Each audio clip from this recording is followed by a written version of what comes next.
ప్రవీణ్ అనే అల్బన్ లంజా కొడుకు మా ప్రవక్త గురించి, మా ఇస్లాం ధర్మం గురించి మాట్లాడాడు.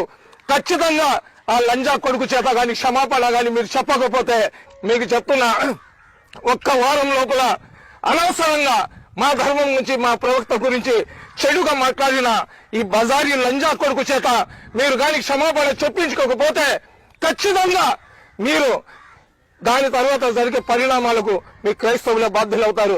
ఓకే సార్, ఇంకొకటి ప్రవీణ్ పగడాల గారికి ప్రాణహాని ఉన్నట్లుగా ఆయనని అంటే ఇబ్బంది పెడుతూ కొన్ని ఫోన్ కాల్స్ వచ్చాయి అన్నట్లుగా కూడా ఇందాక ఒక సోదరుడు చెప్పారు కదా, నిజంగా ఏంటి, ఎవరి దగ్గర నుంచి ఆయనకి ఫోన్ కాల్స్ వచ్చాయి, బెదిరింపు కాల్స్ వచ్చాయి అంటే ఏం చెప్తారు?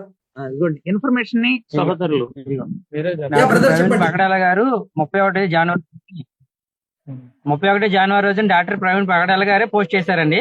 గౌరవ్ షమీభాయ్ గారికి అలాగే యాంకర్ మహాశయానికి మీరు కోరిన బహిరంగ క్షమాపణ రేపటిలోకి ఇచ్చేస్తాను.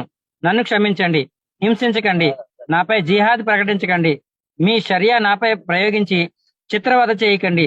తెలుగు రాష్ట్రాల యావత్ ప్రజానీకమా, ప్రభుత్వాలారా, నన్ను షమీ గారి ఉగ్రవాదం నుండి రక్షించండి అని ఆయనకి స్వహస్తాలతో టైప్ చేసి పెట్టినటువంటి మెసేజ్ అండి. నన్ను చంపకండి, నన్ను చిత్రవద